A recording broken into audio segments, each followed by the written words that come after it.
Good afternoon and welcome to the latest issue of Print21, the weekly video news bulletin for the Australia and New Zealand print industries. This issue is sponsored by Ball & Doggett, Australia's largest supplier of printable materials and press room consumables.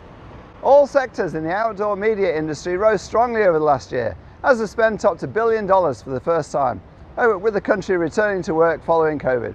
The industry as a whole surged back following that COVID collapse, growth of 27.6% overall over the previous year, reaching $1 billion, up from $831 million the previous year. Transport saw the biggest growth, with final figure more than doubling to $100 million.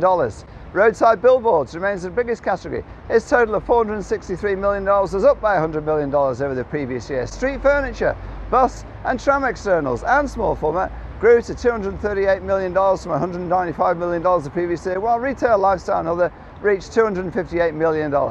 Print share of outdoor is now at an all-time low of 35.9%. However, in cash terms spent on Print22, the figure rose to $380 million, up 10% from the $340 million the year before. Industry newcomer Elizabeth McIntyre is the new CEO of the Outdoor Media Association, succeeding long-term incumbent Charlene Muldrich, stepping down after 13 years in the role. In a move that could have major implications for the flexo printing industry, multinational confectionery makers Nestle and Mars Wrigley are test launching their iconic chocolate and candy papers in paper packaging in Australia. Swiss food giant Nestle is trialling paper-based wrappers of its popular Kit Kat chocolate bars in Coles supermarkets. Some 250,000 trial packs were produced on the shelf in-store in Coles stores in WA, South Australia and Northern Territory. The company has a head start over Mars Wrigley. It plans to launch its Mars Bar, Snickers and Milky Way chocolate bar lines in paper-based packaging in April. It's been testing its paper-based wrappers at its Ballarat facility.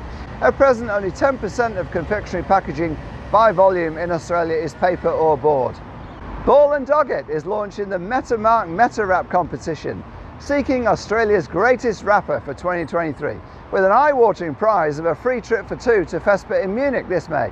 Competition is open to all registered Australian print, sign and display businesses, regardless of the brand of SAV used, for any commercial installation completed over last calendar year: cars, buses, trucks, aeroplanes. The prize for the lucky winner is a trip. That trip for two includes flights, accommodation and spending money, plus a visit to Fespa Global Print Expo in Munich this May, courtesy and coming as guests of MetaMark. Prize valued at approximately $7,500. Entering the competition is easy. Visit the Ball & Doggett website, www.ballanddoggett.com.au, follow the instructions. The country's biggest print operation, IVE Group, has printed the official Sydney World Pride Festival guide and its branded t-shirts, which are currently being sported by large numbers of Pride attendees.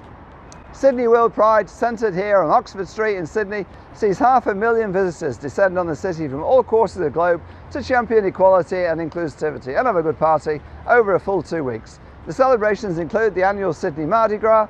IVE itself, of course, is a well-known champion and supporter of diversity and inclusion, taking deliberate actions over recent times to embrace positivity. The World Pride Festival brochure runs to 144 pages in full colour. It was printed at IVE's Print NSW site in Silverwater. The colourful custom t-shirts, they were provided by IVE's premiums and merchandising team. Go to print21.com.au for full details of all these stories and for more. For now, this is Wayne Robinson signing off for another week from the industry's weekly video news bulletin here in Oxford Street in Sydney. Thanks to our sponsor, Ball & Doggett.